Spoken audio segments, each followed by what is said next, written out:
You're next. Why don't you share your personal story with us about growing up with a parent in prison? All right, I'm going to share my story now.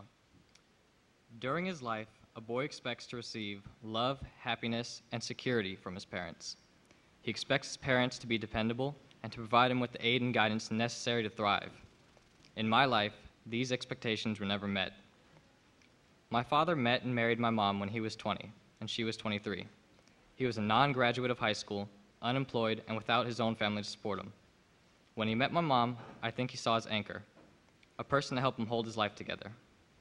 They stayed happily married for about a year and a half. Then, he began to heavily drink and exhibit bipolar tendencies, jolly one minute and violent the next.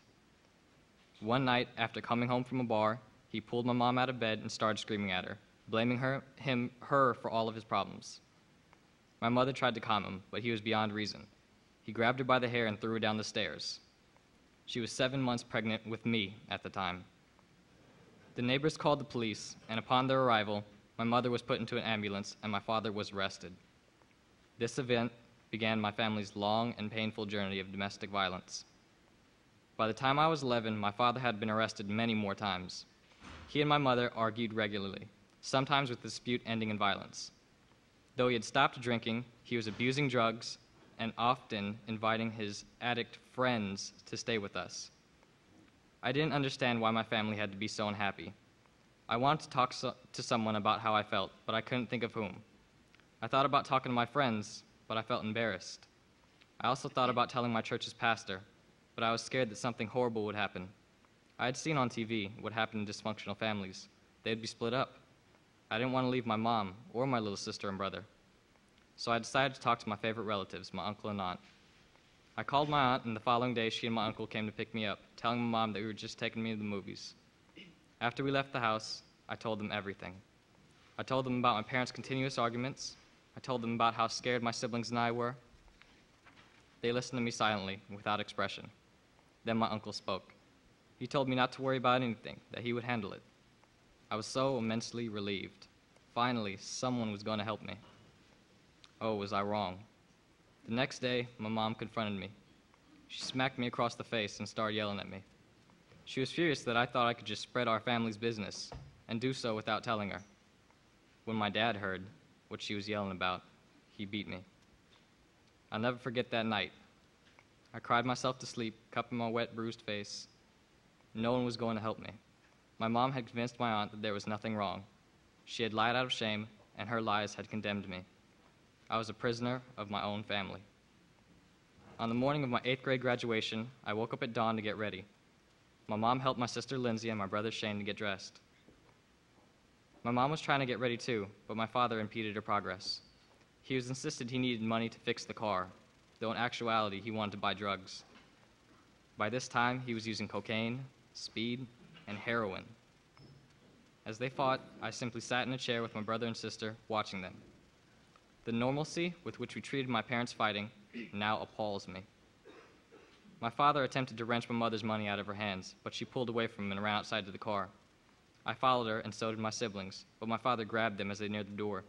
He said that they weren't going, and that the only person that was going to be present at my graduation was my bitch mom. I hated him for doing that to me. My mom and I got into the car and drove to my school. She was crying, but for some reason I wasn't. When we got there, I ran inside the church where the ceremony would be held. I didn't turn back to see if my mom followed.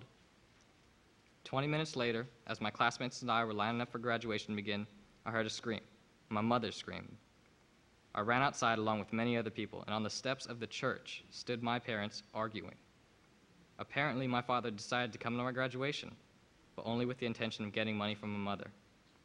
When she refused to relent, he took the camcorder from her. Maybe that he thought he could get some money out of it. But he was my dad, and that was the camcorder that was supposed to record my graduation. Luckily, when he left, he forgot Lindsay and Shane, so they were able to stay. After the ceremony, many people congratulated me for my awards. A large group of teachers, friends, and families, including my own, headed to a restaurant to celebrate. When we got there, I excused myself from the group. I needed a moment alone. My mom had apologized to me, but I was so angry about my father, so sick of the hell that my family was being exposed to daily. I sat down and cried. During the next year, my father continued to physically abuse my mother and me, as well as psychologically assault my brother and sister. Finally, there came a moment when I was so fed up that I fought back. My father had been trying to force my mom to give him money, and they ended up struggling. Lindsay and Shane were watching and crying. I tackled my father. I managed to get him off of Mom momentarily, but after hitting him a few times, he turned back to her. I ran to the phone and threatened to call the police. My parents shouted for me to stop, both of them. I never knew why my mom had always protected my father all those times the police had come for him, but now I know. She protected him out of love. Misplaced love, but still love. Afterward, my mom managed to calm down my dad, and then she told me to pack my stuff. She said that if I stayed there, my father would hurt me, and that she couldn't do anything about it. She drove me to my friend Daryl's house, gave me $100, and drove back home, to the home that was no longer mine. I stood there silently with Daryl's arm across my shoulders, and I cried. For over a year and a half, I lived with friends, first with Daryl and his father, then with two brothers, Michael and Anthony, and their dad. My gratitude toward these friends and their families is immeasurable, but having no steady family support of my own created great stress. My mother tried to drop off some money or food monthly, but it wasn't nearly enough. Then she stopped visiting me so often. Eventually, I got back in contact with my mom, and she started to help me out again. She even brought my brother and sister to see me. I had missed them so much, but my joy at seeing them dissipated when they told me about the torment my father was causing them. I felt like I had abandoned them. I begged my mother to let me come back home, but she wouldn't let me. Eventually, I went to my house anyway. I expected it to be a short visit, but it ended up changing my life. When I arrived, my parents were fighting, so I instinctively called the police. When they got there, they took my father away.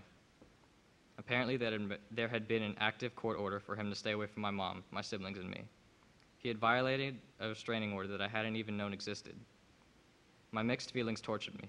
When I was younger, my father had told me about how horrible prison was, and I had just sent him there for at least a year. My heart burst with guilt as well as relief. During his life, a boy expects many things. When a boy grows to be a young man, and after he has endured struggle, pain, and disappointment, he realizes that his expectations were naive. But now that young man has hopes and dreams. He is no longer naive. He knows that those hopes and dreams might not necessarily come true. The future is still uncertain, but all he can do is hope for the best.